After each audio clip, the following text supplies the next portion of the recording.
Okay, so today we're diving into a fascinating area, medical training. But instead of focusing on the usual suspects, like stethoscopes and textbooks, we're talking pixels and controllers and game mechanics, the world of serious games in healthcare. You've brought some research on using these games to train doctors and nurses, and frankly, I'm already hooked. Yeah, it's pretty captivating It stuff. really is. I mean, imagine doctors perfecting life-saving skills by battling like virtual viruses, or nurses honing their clinical skills in these hyper-realistic digital simulations. And it's not just about entertainment. It's about leveraging the mechanics of gaming, the strategic thinking it requires, the immersive nature, even that just one more try feeling we all know, all to really transform how we educate the medical minds of tomorrow. Yeah, it's like instead of those dry lectures, it's an interactive experience, which honestly, let's be real, sounds way more engaging. But before we get too ahead of ourselves, let's define what we even mean by serious games.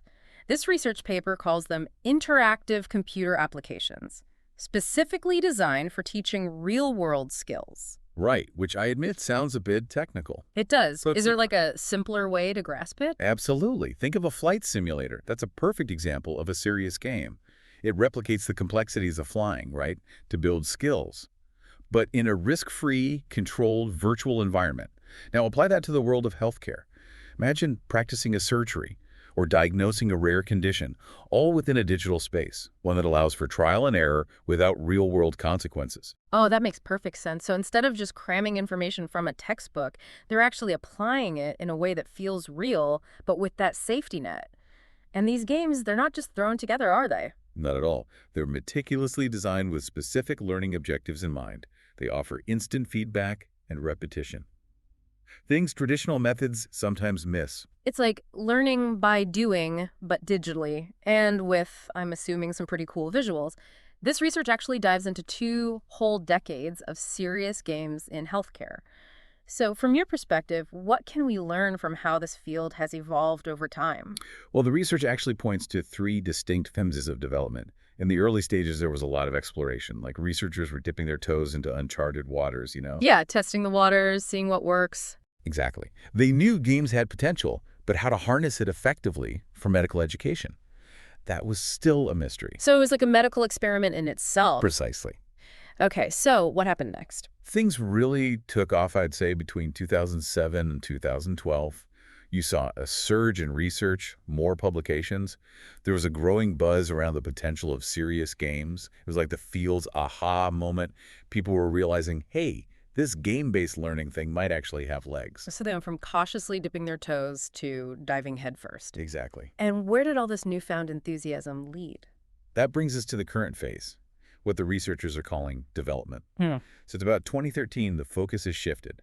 It's gone from, do these games even work, to how can we make them even better? So a real sense of purpose now. Yes, absolutely. A real commitment to maximizing the potential. That makes sense. But, something that really surprised me. Only 1.7% of all game-related research focuses on health professions. That's a tiny slice of the pie, especially considering how much we rely on these skilled healthcare workers. It's a good point, and it's something to think about. Yeah. Are we missing a huge opportunity here? Possibly. Especially when you consider that this research highlights how effective these games can be. It shows they can significantly improve short-term learning. Often, they even outperform traditional methods. Okay, so they work. But why? Is it simply because they're more fun than lectures and textbooks? Or is there something more at play here? It can't just be the fun factor, right? I mean, there's got to be more to it than that. You're right, there's a deeper reason why these games are so effective. Think about what makes a good game captivating. It's the engagement, the immersion. You're not just passively listening or reading, you're actively involved, making decisions that have consequences within that virtual world. Yeah, you're living the experience, right? Making choices, seeing the outcomes, but in a safe space where mistakes are learning opportunities, not, career-ending blunders. Exactly. And it's this active learning that makes serious games so powerful. The research paper actually calls it stealth learning. You're so engrossed in the experience that you don't even realize how much you're absorbing. Self-learning, I like that. It's like sneaking vegetables into a smoothie. You get all the benefits without even realizing you're learning something new. So how does this translate to, the world of healthcare education? What specific areas do these serious games actually target? Well, the paper highlights four main competencies: knowledge, technical skills, cognitive skills, and attitudes. Okay, let's break those down for a second because I'm curious. Knowledge, that seems pretty straightforward, right? Memorizing medical terms, drug interactions, like the basic building blocks. Precisely. It's the foundation upon which everything else is built. Okay, makes sense. And then there's technical skills. This is where things get hands-on, I imagine. Exactly. Think of a virtual reality simulation of a surgery. Instead of real instruments, you're using controllers, Yeah. right? Ones that mimic those precise movements. So you're building muscle memory, hand-eye coordination. But again, in that risk-free environment. It's like training for the real world, but with, like, unlimited do-overs. I love it. Okay, what about cognitive skills? That's where things get really interesting for me. Absolutely, because this is where we tap into decision-making, problem-solving, critical thinking, all those skills that are crucial for any healthcare professional. These games often present very complex scenarios, you see. The player is forced to analyze information, prioritize actions, and adapt to what are often rapidly changing situations. It's like facing a real medical emergency, but with the benefit of hitting pause. Exactly. Yeah, I like that. But, and this is where it gets even more fascinating, there's a significant gap in addressing the fourth competency: attitudes. Attitudes, what do you mean by that? Like bedside manner and empathy. Exactly. Things like empathy, professionalism, ethical judgment. That's interesting because those are crucial skills for healthcare professionals. But how do you teach something like empathy through a digital game? You've hit the nail on the head. While there are games that touch upon communication, teamwork, cultivating qualities like empathy or resilience, in that digital environment, that's a complex challenge. Right. It seems like you'd need a more nuanced approach, maybe a combination of game-based learning for the technical skills, but then real-world experience for those essential human aspects. I think a synergistic approach is key. And it's important to remember that we're not just talking about medical students. We're talking about the entire healthcare workforce: doctors, nurses, technicians, everyone. Everyone who plays a role in providing quality care. You know, the research mentioned a surprising lack of studies on games specifically for postgraduate nursing education. That seems like a missed opportunity, doesn't it? What are your thoughts on that? It's a great observation. And it could be attributed to the structure of nursing education itself. Unlike medical school, which has residency programs, postgraduate nursing often involves more on-the-job training, you see.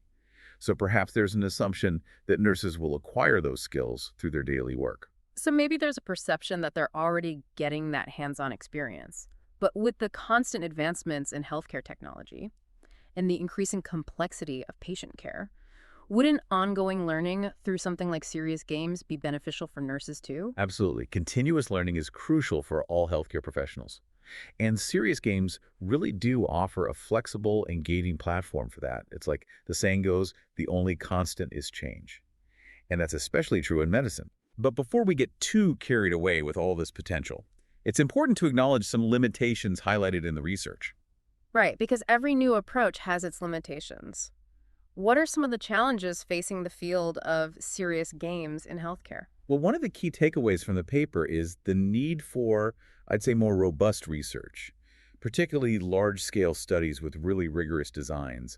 A lot of the existing research you see involves smaller sample sizes, or it focuses on a limited range of healthcare professions. So it's still early days for serious games in healthcare, kind of like discovering a powerful new medical device. But instead of electricity, this one runs on algorithms and game mechanics. What a brilliant analogy. And just like with any new tool, we need to study it thoroughly, understand its mechanisms, and use it responsibly. Okay, that makes sense. So how do we make sure that these games... This brings us to a crucial question, really. If we're going to invest in serious games for medical training, how do we ensure they're truly effective? Right, how do we separate the games that are just fun from those that deliver real, tangible educational value? Exactly, and that's not always easy. So how do we measure the effectiveness of these games then? Is it as simple as looking at whether players' scores improve? It's far more nuanced than that. We need a framework for evaluating and creating impactful medical training games, one that goes beyond just assessing whether someone can beat a level or achieve a high score. So not all games are created equal. We need to be discerning, deliberate, and design them with those very specific learning outcomes in mind from the start. Precisely, and this is where it gets really exciting. Imagine delving into the mechanics of these games, understanding what design elements actually lead to more effective learning. Is it the challenge, the feedback loops, the social interaction, or some perfect blend of all these factors? It's like being a medical detective, But instead of symptoms, we're analyzing pixels and code. Exactly. And just as important, how those ingredients interact with different learners and different learning objectives. A game designed to teach surgical techniques, well, that's going to have a different flavor than one focused on, say, patient communication or ethical decision-making. Right, so we need a whole cookbook, a comprehensive guide to game design that's based on desired outcomes. Want to enhance diagnostic skills? Here are the essential elements to include. Need to foster empathy and communication. Try these proven design strategies. I love your thinking. We need a framework for evaluating existing games and a roadmap for creating new ones that are both captivating and impactful. Because what's the point of a medical training game if it's all fun and no substance, right? It's like sugar-coated medicine. It tastes great, but doesn't actually cure anything. Precisely. And this is where your role as someone exploring these ideas becomes so crucial. Wait, my role? I'm just a curious learner here. And therein lies your power, you see. You're approaching this with fresh eyes, unburdened by the, shall we say, traditional conventions of medical education. Your questions, your insights, they can spark new avenues of exploration. You're like a beta tester for the future of healthcare education. Wow, I've never thought of it that way. It's exciting, but also a little daunting. I can imagine. But you're right. If we want to revolutionize healthcare, maybe we need to start by gamifying medical education. Make it engaging, make it fun, make it effective, turn those medical students into gaming doctors. Now you're getting it. And that brings us to our final thought-provoking point for you to ponder. Imagine a future where medical simulations are not just realistic, but deeply engaging and even, dare I say, fun. Imagine tapping into the power of games to cultivate a new generation of not just highly skilled, but also deeply compassionate healthcare professionals. Now that's a future I can get behind. This has been an incredible deep dive into a topic I knew very little about. Thanks for guiding me through it. I have a feeling I'll be looking at medical training and maybe even playing a few games myself in a whole new light.